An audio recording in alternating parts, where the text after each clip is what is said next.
네, 이렇게 유체의 그 연력학적인 성질에 대해서 말씀을 드렸고요. 계속해서 유체를 해석하는 그 방법에 대해서 말씀을 드리겠습니다. 크게 이렇게 세 가지 방법으로 나눌 수가 있습니다. 하나는 그만 제가 계속 말씀을 드리지만 이 컨트롤 볼륨을 잡아서 해석하는 방법입니다. 그래서 인테그럴 어널리시스라고 이야기를 할 수 있는데요. 이렇게 컨트롤 볼륨을 잡고 거기에서 힘과 운동과의 관계를 우리가 구해내는 방법으로 유동을 이제 해석할 수가 있습니다. 이게 인테그럴 어널리시스 방법이고요. 또 하나의 방법이 미분 해석이죠. 디퍼런셜 어널리시스. 그거는 무한히 작은 이 컨트롤 볼륨이 아주 작았을 때 어떻게 되는지 미분 방정식을 통해서 우리가 해석을 해내는 방법이 그 두 번째 방법이라고 말씀을 드릴 수가 있고요. 마지막으로는 이제 디멘저널 어널리시스 혹은 뭐 실험적인 방법이다 이렇게 말씀을 드릴 수가 있습니다. 그야말로 실험을 통해서 유동을 해석하는 방법이라고 말씀을 드릴 수가 있습니다. 그래서 이 기본적인 유동 해석 방법을 1.10절에서 이제 말씀을 드리는데요. 일단 우리가 갖고 있는 게 뭐냐면 이 가버니케이션이 있습니다. 그래서 일단 기본적으로 유동을 해석하기 위해서는 이 컨티뉴이티케이션이라고 이야기하는 질량 보존 방정식을 사용을 해야 됩니다. 그리고 힘과 운동과의 관계를 나타내는 뉴턴의 제2법칙에 따른 그 운동량 보존 방정식을 우리가 사용을 해야 됩니다. 거기에다가 온도장까지 해석을 해야 되죠. 그래서 온도장까지 열전달을 수반하는 유동의 경우에는 온도장까지 해석을 해야 되기 때문에 연력학 제2법칙, 즉 에너지 보존 법칙을 사용해서 이 가버니케이션을 구성을 해야 됩니다. 물론 뭐 열전달이 수반되지 않더라도 압축성 유동 해석을 할 때는 이 에너지 보존식을 같이 사용해야 되기도 합니다. 그래서 이렇게 세 가지 종류의 가버니케이션을 사용을 해서 유동을 해석을 하게 됩니다.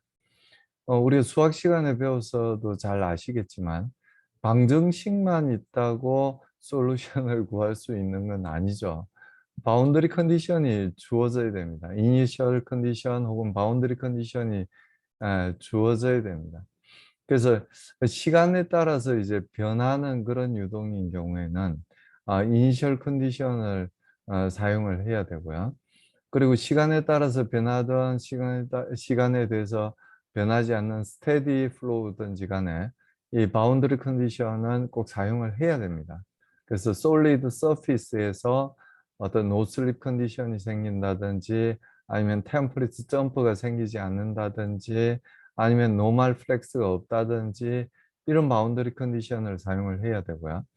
그리고 기체와 액체를 같이 해석할 때는 그 중간에서 형성되는 프리 스피스에 대한 바운더리 컨디션도 처리를 해줘야 됩니다.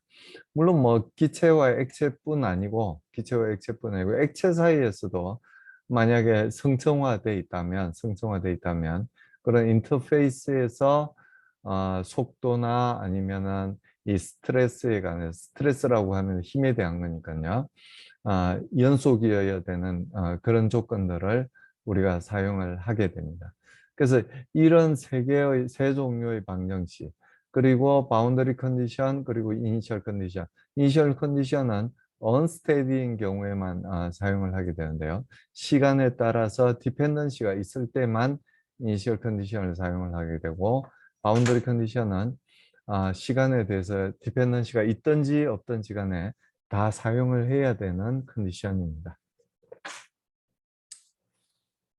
그래서 1.11절에서는 이 유동 가시화를 하는 그런 기법에 대해서 이제 말씀을 드리려고 그래요. 사실 공기 유동이나 물 유동 모두 이 유동이 우리에게 보이지 않습니다. 보이지 않는데요. 그걸 형상화해서 보이도록 만드는 걸 이제 유동가시화 기법이라고 말씀을 드리는데요. 세 가지 선에 대해서 말씀을 드리려고 그래요. 처음 말씀드릴 게 유선, 그리고 유맥선, 유적선인데요. 사실 스테디 플로우에서는, 즉 정상 유동에서는 이 세 가지 선이 똑같은 모양을 가집니다.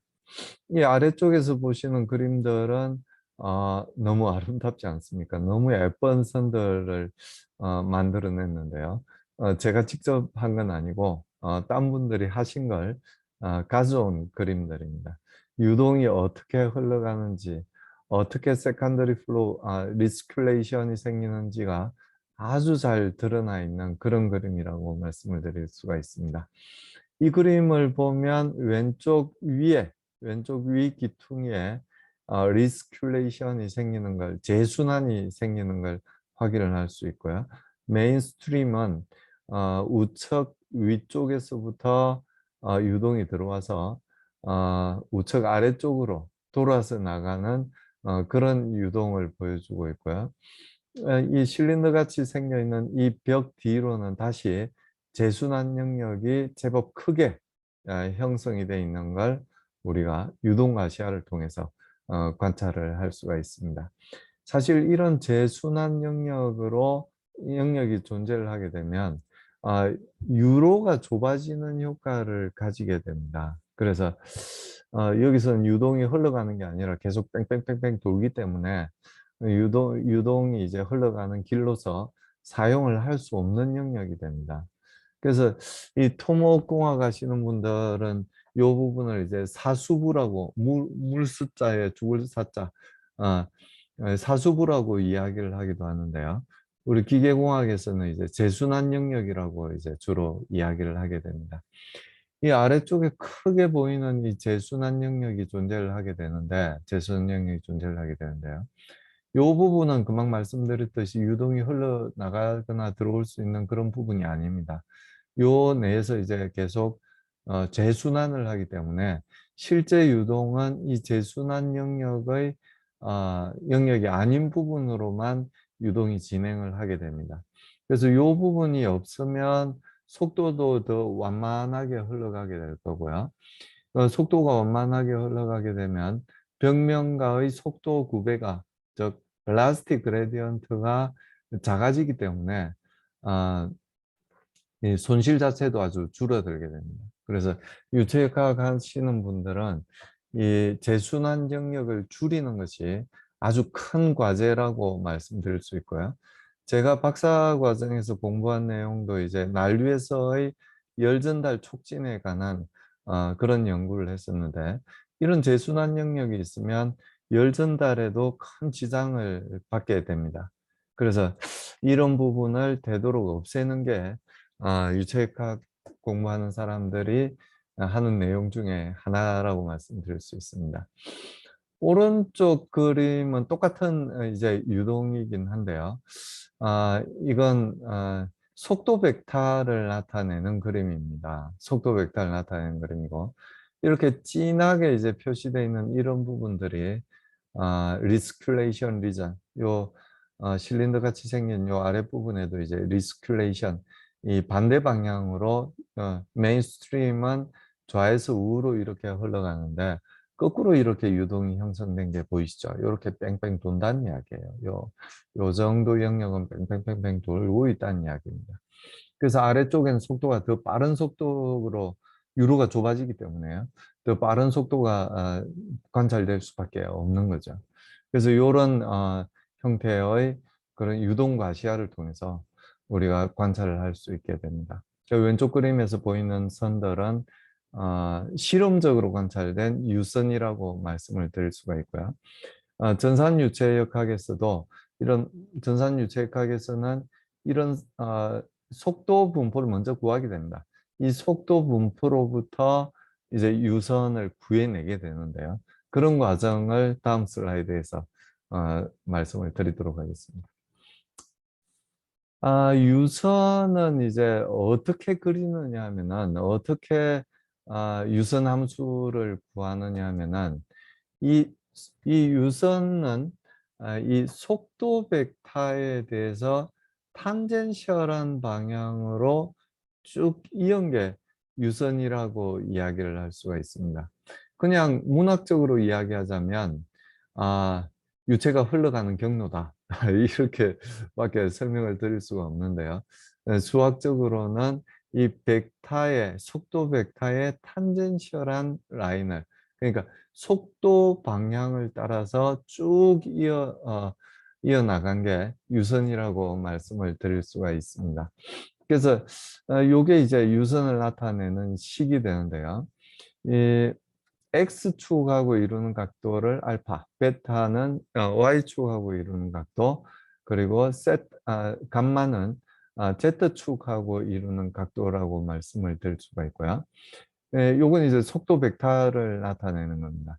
이 캐피탈 V로 표시한 건 속도 벡터를 나타내는, 속력을 나타내는 거, 속도 벡터의 크기를 나타내는 게 되고요. 그리고 요 U는 X 방향의 속도를 나타내는 게 됩니다. 그리고 요 XYG가 이제 펑션을 이루게 되는데요. XYG가 이루는 펑션이 바로 유선을 나타내는 펑션입니다.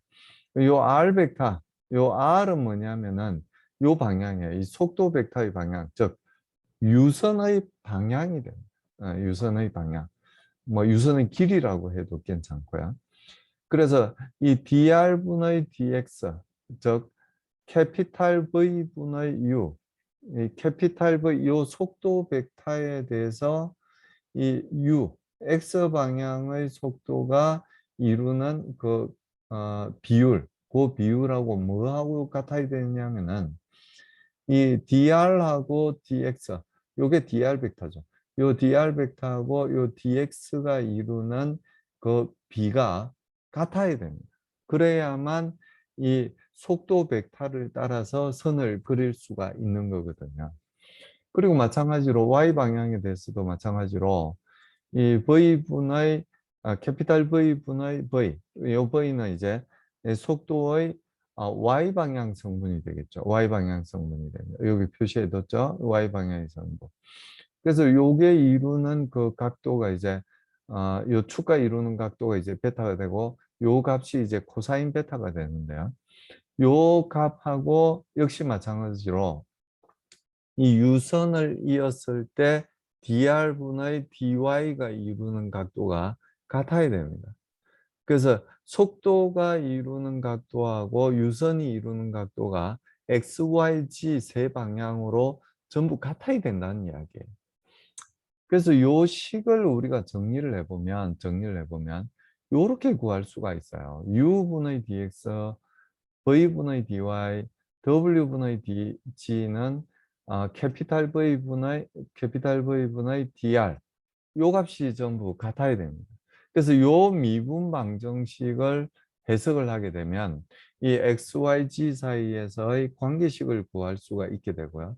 그 관계식에 의해서 관계식이 나타나는 게 뭐냐면은 결국은 유선을 나타낸다. 이렇게 설명을 드릴 수가 있게 됩니다.